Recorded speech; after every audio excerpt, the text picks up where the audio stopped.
Guys, कैसे आप लोग? आई होप बहुत ही बढ़िया होंगे। तो आज हम बात करने वाले हैं भूल भुलैया 3 के बारे में और जानने वाले हैं इस मूवी से जुड़ी हर एक इंटरेस्टिंग हिडन डिटेल्स को। तो चलिए और ज़्यादा देर ना करते हुए वीडियो को फटाफट शुरू करते हैं।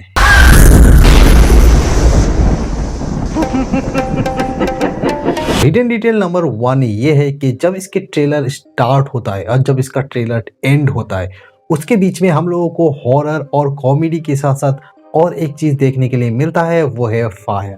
यानी आप लोग इसमें डार्कनेस के साथ साथ फायर को भी देख सकते हो।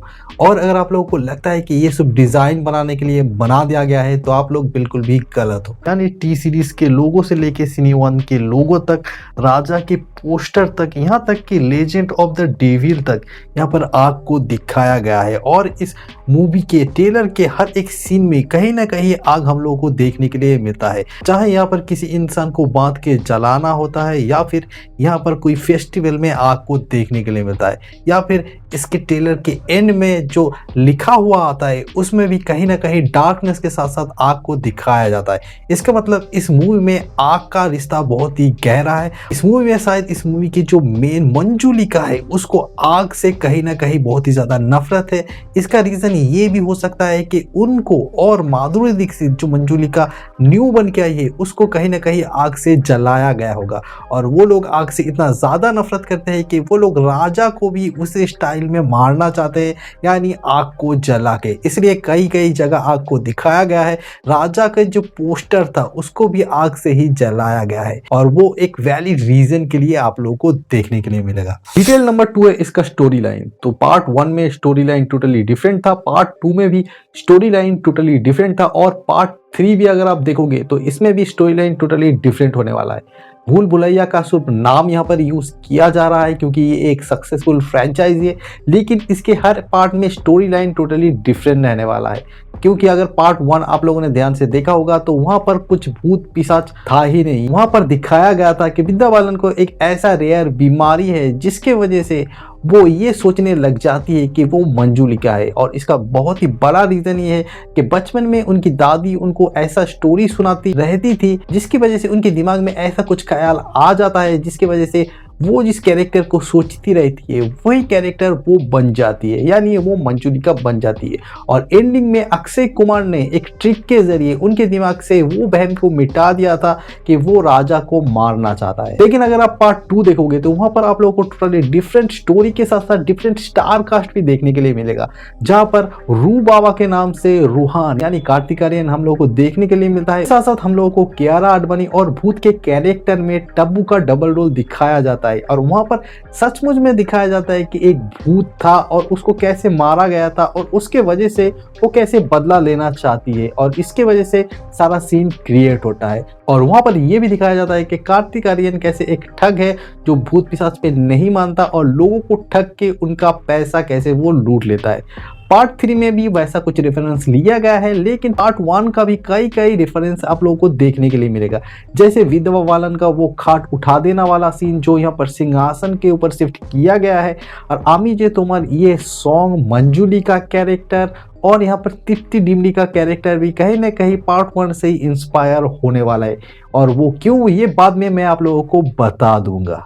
तो इसमें तो ये क्लियर है कि ये तीनों मूवी डिफरेंट स्टोरी लाइन पे चलने वाली है और जिसका कहानी टोटली डिफरेंट होगा, लेकिन पार्ट 1 के साथ पार्ट 3 का बहुत ही गहरा कनेक्शन होने वाला है। पॉइंट नंबर 3, इसके ट्रेलर को देखने के बाद ये तो हम लोगों को समझ आ ही गया है कि कार्तिक आर्यन एक बहुत ही बड़ा फ्रॉड है और जो अपने फायदे के लिए लोगों को बेवकूफ बनाता है, और वो ये भी बताता है कि उसके अंदर रूह आ जाता है और वही उसको डायरेक्शन दिखाता है। तो इससे में अगर आप देखोगे कि इस औरत के गले में जो हार है, उसके अलावा इसके दीवार पे जो पेंटिंग है, यहाँ तक कि ये लड़की तक को वो श्रापित कह के कैसे वो अपने साथ ले जाता है। यानी लोगों को बेवकूफ़ बनाने का काम वो बहुत ही आसानी से कर लेता है, लेकिन जब ऐसा सिचुएशन आ जाता है जहाँ पर अपना जादूगरी साबित करने के लिए सचमुच में ही वो मंजुलिका का वो दरवाज़ा खोल देता है, और जिसकी वजह से जो रूह था मंजुलिका का वो आज़ाद हो जाता है, और उसकी वजह से जो वसर मच जाता है, और वही इस मूवी की स्टोरी लाइन होने वाला है, जो देखने में बहुत ही ज़्यादा इंटरेस्टिंग हम लोगों को लगने वाला है। और उसके साथ साथ माधुरी दीक्षित का कैरेक्टर भी यहाँ पर इंट्रोड्यूस किया गया है, और माधुरी दीक्षित कैसे मंजुलिका हो सकती है या फिर कैसे इन दोनों का कनेक्शन हो सकता है, ये मूवी के एंडिंग में हम लोगों को पता चल जाएगा। लेकिन इसके बारे में भी थोड़ा सा हिंट दिया गया है, क्योंकि यहाँ पर दो हवेली दिखाया गया है। जो मेन हवेली जहाँ पर मंजुलिका यानी विद्यावालन वाला मंजुलिका कैद है, और उसके बाहर और एक खंडर जैसा जगह दिखाया गया है जो शायद बहुत साल पहले जल गया था, और वहां पे शायद एक लड़की को जिंदा जला दिया गया था, जो शायद माधुरी दीक्षित वाला मंजुलिका भी हो सकती है। और उसको उस महल की जो कुर्सी है उस पे अपना हक चाहिए था, जिसमें ऑलरेडी ये जो मंजुलिका है यानी विद्यावालन का हक है।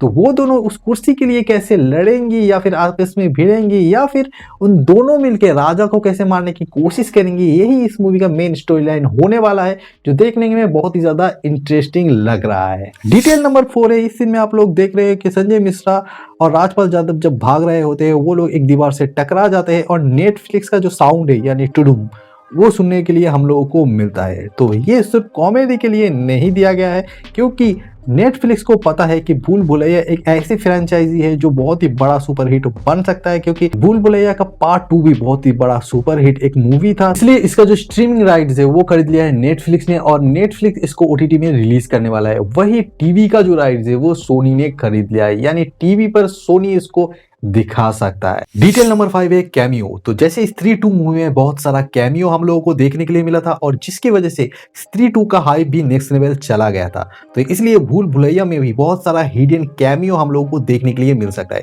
जिसमें सबसे पहले जिस कैमियो का नाम आता है वो है अक्षय कुमार, क्योंकि पार्ट 1 में अक्षय कुमार थे और पार्ट 1 का बहुत सारा रेफरेंस यहाँ पर लिया गया है। तो ऐसा एक सिचुएशन आ सकता है जहां पर ये जो मंजुलिका का कैरेक्टर है ये कार्तिक आर्यन यानी रूहान को कहीं ना कहीं कैद कर लेगा, और तभी एंट्री होगा अक्षय कुमार का। और अक्षय कुमार कैसे अपने ताकत से, अपने तंत्र मंत्र से रूहान को छुड़ाते हैं, ये देखना बहुत ही ज्यादा इंटरेस्टिंग होने वाला है। इसके साथ साथ अगर पार्ट 2 का भी हम लोग रेफरेंस ले ले तो पार्ट 2 में भी टब्बू थे, और टब्बू भी एक भूत ही थे, तो टब्बू का भी यहाँ पर वापसी देखने के लिए मिल सकता है। तो कैसे वापसी दिखाएंगे ये देखना तो बहुत ही इंटरेस्टिंग होने वाला है। लेकिन अगर उनका वापसी यहाँ पर हो जाता है तो इस मूवी का लेवल नेक्स्ट लेवल चला जाएगा, क्योंकि स्त्री 2 में भी बहुत सारा कैमियो था जो इस मूवी को आगे लेके जाता है, और भूल भुलैया में भी इन दोनों का कैमियो इस मूवी को कहीं ना कहीं आगे लेके जा सकता है। डिटेल नंबर 6 है कि इस सीन में आप लोग देख सकते हो कि कैसे विजय राज एक महाराजा होते हुए व्हील चेयर पे एक अंगरक्षक को लेके घूमते रहते हैं, और सारे लोग उस अंगरक्षक को ही महाराजा समझने लग जाता है, और इसलिए शायद रूहान भी धोखा खा जाता है और वो उस अंगरक्षक को महाराजा समझ लेता है। इसका रीजन ये हो सकता है कि मंजुलिका का जो कैरेक्टर है उसको कहीं ना कहीं महाराजा जला के मार देता है, और उसी का बदला लेने के लिए मंजुलिका वापस आता है, और वो महाराजा को ढूंढने लग जाता है, और वो महाराजा को ही मारना चाहता है।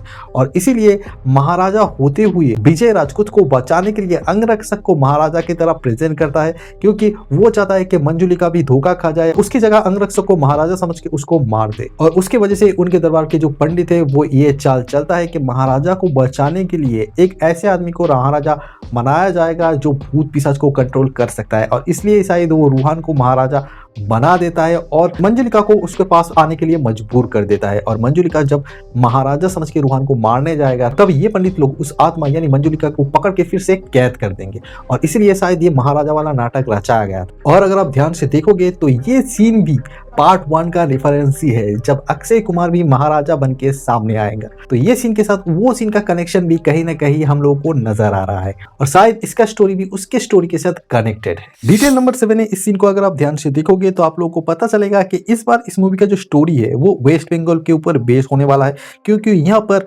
मंजुलिका जो है वो बंगाली बोलती है, उसके ऊपर जो रूहान है वो हावड़ा ब्रिज के ऊपर जाते हुए हम लोगों को दिख सकते हैं। इसके अलावा ये जो टैक्सी दिख रहा है ये कोलकाता में ही चलता है, यानी वेस्ट बंगाल में ही चलता है। उसके ऊपर जो मंजुलिका का आव भाव है, उसका साड़ी पहनने का स्टाइल है, दुर्गा पूजा का जो सीन दिखाया गया है, इससे यही पता चलता है कि इस बार भूल भुलैया 3 का जो स्टोरी लाइन है वो कहीं ना कहीं बंगाल या फिर वेस्ट बंगाल के ऊपर बेस्ड है और वहाँ पर ही भूत पिशाच के ऊपर बहुत ही ज़्यादा विश्वास किया जाता है, उसके ऊपर देवी देवता के ऊपर भी विश्वास किया जाता है। तो ये स्टोरी लाइन उसके ऊपर ही बेस करके बनाया गया है। पॉइंट नंबर 8 है, इस सीन को अगर आप ध्यान से देखोगे जहाँ पर कार्तिक आर्यन उसके जो शागिर्द थे उसको लेके भाग रहा होता है और तृप्ति डिमरी उसको बुला के बोलता है कि तुम कहाँ जा रहे हो, क्योंकि कुछ दिन में हम लोग की शादी है। फिर कार्तिक आर्यन उसको चल हट बोल के वहां से निकल जाता है। इसका मतलब तो यही हो सकता है कि कहीं ना कहीं कार्तिक आर्यन को ये भी पता चल गया होगा कि तृप्ति डिमरी ओरिजिनल मंजुलिका है। यानी आप लोग अब तक जिन दोनों को मंजुलिका समझ रहे थे, यानी माधुरी दीक्षित और विद्या बालन, वो एक्चुअल में ओरिजिनल मंजुलिका है ही नहीं। ओरिजिनल मंजुलिका है तृप्ति डिमरी और तृप्ति डिमरी को भी वही बीमारी है जो बीमारी पार्ट 1 में मंजुलिका यानी विद्या बालन को था। यानी तृप्ति डिमरी भी वैसा कुछ सुनती है और सुनने के बाद वो भी वैसा बन जाती है या दिमाग में सोचने लग जाती है, जिसके वजह से उसको भी वो सेम बीमारी हो गया है जो पार्ट 1 में विद्या बालन को था। और कार्तिक आर्यन उसको ही सुधारने के लिए यहाँ पर आया है और कहीं ना कहीं जब कार्तिक आर्यन इसमें फंस जाता है तब होता है अक्षय कुमार का एंट्री। और अक्षय कुमार क्योंकि पार्ट 1 में विद्या बालन को ठीक कर दिया था तो यहाँ पर भी कुछ ना कुछ करके वो तृप्ति डिमरी को भी ठीक कर देगी। तृप्ति डिमरी का गेटअप, उनका स्टाइल, उनका नाचने का स्टाइल और बंगाली स्टाइल में साड़ी पहनने का स्टाइल उसी तरफ इशारा करता है कि पार्ट 1 में जैसे विद्या बालन कर रही थी यहाँ पर कहीं ना कहीं तृप्ति डिमरी भी सेम कर रही है। यानी पार्ट 1 से बहुत सारे रेफरेंस यहाँ पर आप लोगों को देखने के लिए मिल जाएगा। डिटेल नंबर 9 है सिंहासन। यानी इस मूवी में सिंहासन का बहुत ही बड़ा रोल होने वाला है, क्योंकि पहले विद्या बालन उस सिंहासन के लिए लड़ रहा था और वो कह रहा था कि वो ही असली मंजुलिका है और यहाँ पर माधुरी दीक्षित भी वही सिंहासन को पाना चाहती है। क्योंकि इस सीन में अगर आप ध्यान से देखोगे पर ये सिंहासन भी हम लोगों को देखने के लिए मिलता है।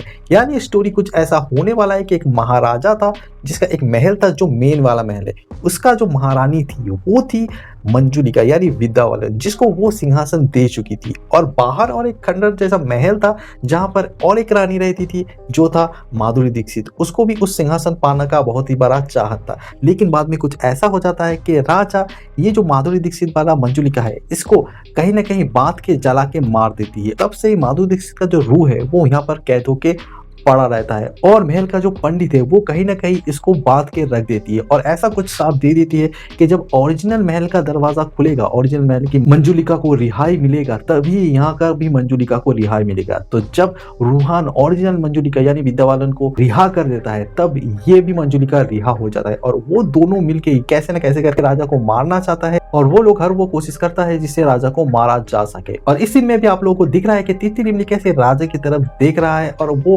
राजा को ही मारना चाहता है। यानी ओरिजिनल मंजुलिका तृप्ति डिमरी अगर होगी तो उसका भी टारगेट है राजा, क्योंकि राजा ने कुछ ना कुछ तो ऐसा किया होगा जिसकी वजह से ये जो मंजुलिका का गैंग है ये सारे मिलके राजा को ही टारगेट कर रहे हैं। और ये जो रूहान है और राजा का जो पंडित है वो सारे मिलकर राजा को ही बचाने की कोशिश कर रहे हैं, क्योंकि ये जो पंडित है ये पंडित बहुत साल पहले ही एक मंत्र तंत्र से मंजुलिका को कैद कर दिया होगा और रूहान की वजह से क्योंकि ये छूट गया है इसलिए रूहान को ही राजा की तरह ये लोग प्रेजेंट करके राजा को बचाने की कोशिश कर रहे हैं। तो अभी तक तो मुझे इस ट्रेलर को देखने के बाद यही सारे डिटेल नजर में आए हैं। तो अगर आप लोगों को और भी कुछ इंटरेस्टिंग डिटेल नजर आता है तो आप लोग कमेंट करके जरूर बोल सकते हो। और ऐसे टाइप की इंटरेस्टिंग हिट एंड डिटेल की वीडियो अगर आप और भी देखना चाहते हो तो चैनल को सब्सक्राइब करके एक लाइक जरूर करना। तो चलिए मिलते हैं नेक्स्ट वीडियो में, तब तक के लिए बाय।